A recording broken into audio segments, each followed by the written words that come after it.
மனிதன் காலத்தை கடக்கிறானா, காலம் மனிதனை கடக்கிறதா? இதுதான் கேள்வியே. அப்போ காலத்துக்கும் மனிதனுக்கும் உள்ள தொடர்பை விளக்குவது தான் ஜோதிடம்.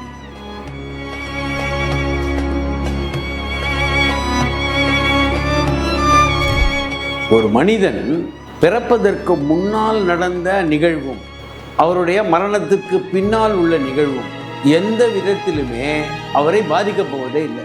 காரணம்,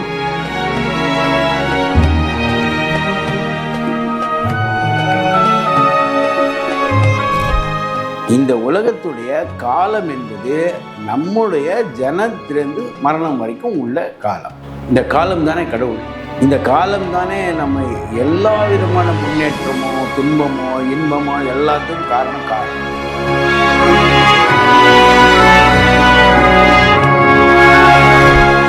உண்மையா வேதத்தில் என்ன சொல்லப்படுகிறது என்றால், நம்ம படைக்கக்கூடிய பிரம்மாவுக்கே காலம் உண்டு. அவருக்கும் மரணம் ஜனனம் எல்லாம் உண்டு. சூரியனுக்கும் ஜனனம் மரணம் எல்லாம் உண்டு.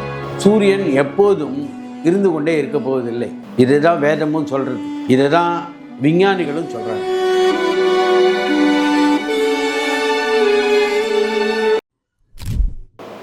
வணக்கம். லால்குடி சப்தரிஷீஸ்வரர் அருளால் உலக மக்கள் நலம் பெற வேண்டும். பொதுவாக ஜோதிடம் என்பது கால விஞ்ஞானம், கால விதானம். இது என்னென்னா, ரொம்ப நாளாக பழங்காலம் தொட்டே மனிதன் காலத்தை கடக்கிறானா, காலம் மனிதனை கடக்கிறதா? இதுதான் கேள்வியே. அப்போது காலத்துக்கும் மனிதனுக்கும் உள்ள தொடர்பை விளக்குவது தான் ஜோதிடம். காரணம், நல்ல பகுத்தறிவோடு யோசித்தா காலம்தான் கடவுள். காலம்தான் கடவுள். ஒரு மனிதன் பிறப்பதற்கு முன்னால் நடந்த நிகழ்வும் அவருடைய மரணத்துக்கு பின்னால் உள்ள நிகழ்வும் எந்த விதத்திலுமே அவரை பாதிக்கப் போவதே இல்லை. காரணம், இந்த உலகம் இருக்கிறதா அப்படின்னா, நான் கண்ணை திறக்கும் போது உலகம் உதயமாகிறது, நான் கண்ணை மூடும் போது இந்த உலகம் அழிந்து விடுகிறது. அதானே உண்மை. நான் கண்ணை மூடிக்கொண்டிருக்கும் போது எதுவுமே தெரியாது. அப்போது இந்த உலகத்துடைய காலம் என்பது நம்முடைய ஜனத்திலிருந்து மரணம் வரைக்கும் உள்ள காலம். இந்த காலம் தானே கடவுள். இந்த காலம் தானே நம்ம எல்லா விதமான முன்னேற்றமோ துன்பமோ இன்பமோ எல்லாத்துக்கும் காரணம். உண்மையாக வேதத்தில் என்ன சொல்லப்படுகிறது என்றால், நம்ம படைக்கக்கூடிய பிரம்மாவுக்கே காலம் உண்டு. அவருக்கும் மரணம் ஜனனம் எல்லாம் உண்டு. சூரியனுக்கும் ஜனனம் மரணம் எல்லாம் உண்டு. சூரியன் எப்போதும் இருந்து கொண்டே இருக்க போவதில்லை. இதுதான் வேதமும் சொல்கிறது, இதுதான் விஞ்ஞானிகளும் சொல்கிறாங்க. விஞ்ஞானிகள் என்ன சொல்கிறாங்க, ஒரு 7 மில்லியன் அல்லது 7 பில்லியன் வருடங்கள் கழித்து அந்த சூரியனுடைய வெப்பம் தணிஞ்சு சூரியன் காணாமல் போய்விடும். அப்போது நவகிரகங்களுக்கும் காலம் உண்டு, கடவுளுக்கும் காலம் உண்டு. எந்த பதவியாக இருந்தாலும், இந்திர பதவியாக இருந்தாலும், சூரியனாக இருந்தாலும், பிரம்மாவாக இருந்தாலும், அவர்களுக்கும் காலம் என்பது உண்டு. ஜனனம் என்பது உண்டு, மரணம் என்பது உண்டு. அப்போது எது கடவுள்? காலம்தான் கடவுள். அப்போது காலத்தை அறிந்து கொண்டால் நாம் வெல்லலாம், ஜெயிக்கலாம். அப்போ காலத்தை நம்மால் ஜெயிக்க முடியுமானால் வெற்றி கிடைக்கும், எல்லா விதத்திலையும் வெற்றி கிடைக்கும். அதற்கு இந்த காலம் என்ற பாதையை நம்ம அறிந்து கொள்ள வேண்டும். இந்த பாதை எப்படி இருக்கிறது, என்ன செய்தால் வெற்றி அடையலாம். பொதுவாக இந்த பரிகாரம் என்று சொல்லப்படும். எல்லாரும் என்ன சொல்கிறாங்க, அந்த கோவிலுக்கு போங்க, இந்த கோவிலுக்கு போங்க, இல்லை பெரிய ஹோமத்தை பண்ணுங்க. உண்மையிலேயே சொன்னால், என்னுடைய 40 ஆண்டு கால அனுபவத்தில் ஒரு 10 பேர் அதை செய்தால் 2 பேர் வெற்றி அடைகிறார்கள்.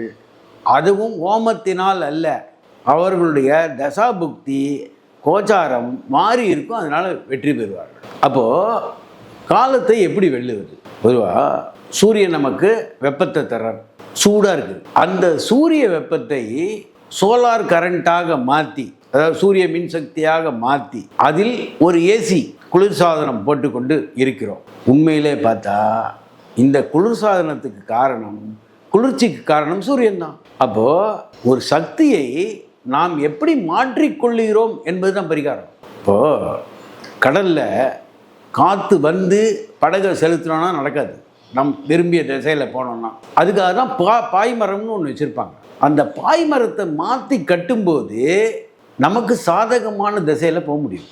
அப்போது நவகிரகங்களும் அதனுடைய வேலையை செய்யும். அப்போ அந்த நவகிரகத்தின் வேலைக்கு ஏற்றாற்போல் நம்முடைய வேலையை தகவமைத்து கொள்வது, மாற்றி அமைத்து கொள்வதால் வெற்றி பெறுவோம்.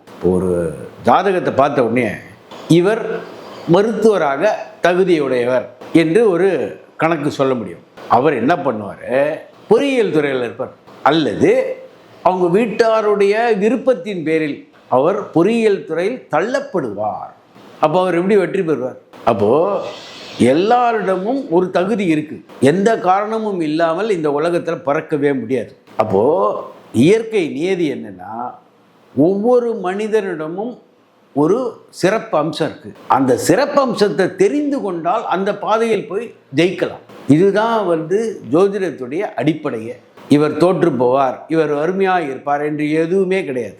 எல்லோருக்கும் கடவுள் அவர்களுக்கு தேவையான உணவை இந்த பூமியில் கொடுத்திருக்கிறார். இயற்கை எல்லா விதமான வசதியும் செய்து கொடுத்திருக்கிறது. காரணம், ஒரு குழந்தை பிறக்கும் போதே அதற்கு தேவையான உணவை அவருடைய தாய் மூலமாக தரக்கூடிய இயற்கை நீங்கள் வாழும்போது தராதா? நீங்கள் பிறக்கும்போது தாய் மூலமாக உங்களுக்கு உணவு கொடுக்கப்படுகிறது. அப்போது இந்த உலகத்தில் உங்களுக்கு தேவையான உணவு நிரம்பி இருக்கிறது, உங்களுக்கு தேவையான செல்வம் நிரம்பி இருக்கிறது. ஆனால் அதை கண்கொண்டு பார்க்க நீங்கள் தயாராக இல்லை. உண்மையிலேயே சொல்கிறேன், ஒரு மனிதன் வாழ்க்கையில் தோற்று போவது கஷ்டம், ஜெயிப்பது தான் மிக மிக சுலபம். காரணம், இவர்கள் கண்ணை மூடிக்கொண்டு சூரிய ஒளியை பார்ப்பதில்லை. வாய்ப்புகள் கொட்டி கிடக்கு. உதாரணத்துக்கு, பிரபஞ்சத்தில் அல்லது இந்த பூமியில் உள்ள காற்றுடைய அளவு என்ன, உங்களுடைய நுரையீரலின் அளவு என்ன, நீங்கள் ஒரு அளவு தான் எடுத்துக்கொள்ள முடிகிறது. அதற்கும் மீறி பல டன், பல லட்சக்கணக்கான டன் காற்று இருக்கிறது, உங்களால் எடுத்துக்கொள்ள முடியவில்லை. ஒரு நதிக்கு போகிறோம், நதிக்கு போகும்போது தண்ணி அள்ளி கொண்டு வர வேணும். நீங்கள் ஒரு சிறிய பாத்திரம் எடுத்துகிட்டு போனால் எவ்வளோ எடுத்துன்னு வர முடியும்? அந்த பாத்திரத்தை அளவு தான் எடுத்துகிட்டு வரணும். ஒரு அண்டாவை எடுத்து கொண்டு போனால் ஒரு அண்டா ஃபுல்லாக எடுத்துன்னு வரலாம், முழுசாக எடுத்துகிட்டு வரலாம். அப்போது நீங்கள் எடுத்துக்கொண்டு போகக்கூடிய பாத்திரம் சிறியது, அதனால் உங்களுக்கு சிறிய பலன்தான் கிடைக்குது. அப்போது உங்களை தயார்படுத்தி கொண்டு நவகிரகங்களின் கோச்சார விஷயத்தை அறிந்து கொண்டு, கிரக சஞ்சாரங்களை புரிந்து கொண்டு, தசாபுக்தியின் பலனை புரிந்து கொண்டு நீங்கள் செயலாற்றினால் கட்டாயமாக வெற்றி அடையலாம். ஜோதிடம் என்பதே வெற்றிக்கு வழிகாட்டி தான். பொதுவாக சாதாரண கண்களால் பார்க்க முடியாது என்றால் நம்ம ஒரு டெலிஸ்கோப், பைனாகுலர் இதெல்லாம் உபயோகப்படுத்தும். காரணம், வெகு தூரத்தில் உள்ள பொருள் உங்களுக்கு தெரியும், பக்கத்தில் இருக்க மாதிரி.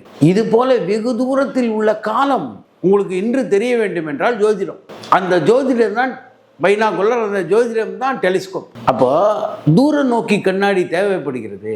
அதை பார்த்து கொண்டால் நம்ம புரிந்து கொள்ளலாம் என்ன நடக்கிறது, என்ன நடக்கப் போகிறது என்பதை தெரிந்து கொள்ளலாம். அப்போது நாம் செல்வதற்கு, அந்த இடத்தை அடைவதற்கு முன்னாலே நம்மளுக்கு பைனாகுலரும் தொலைநோக்கியும் எப்படி உபயோகப்படுகிறதோ அதுதான் ஜோதிடம். அந்த ஜோதிடத்தினுடைய சூட்சமத்தை புரிந்து கொண்டால் நாம் எதிர்காலத்தை புரிந்து கொண்டு நாம் வெற்றி பெறலாம். இதுக்கு தான் ஜோதிடத்துடைய அடிப்படையே. ஆக துல்லியமாக ஜோதிடம் பார்க்கும்போது பலவிதமான நல்ல பலன்கள் கிடைக்கும் என்பதுதான் என்னுடைய கருத்து.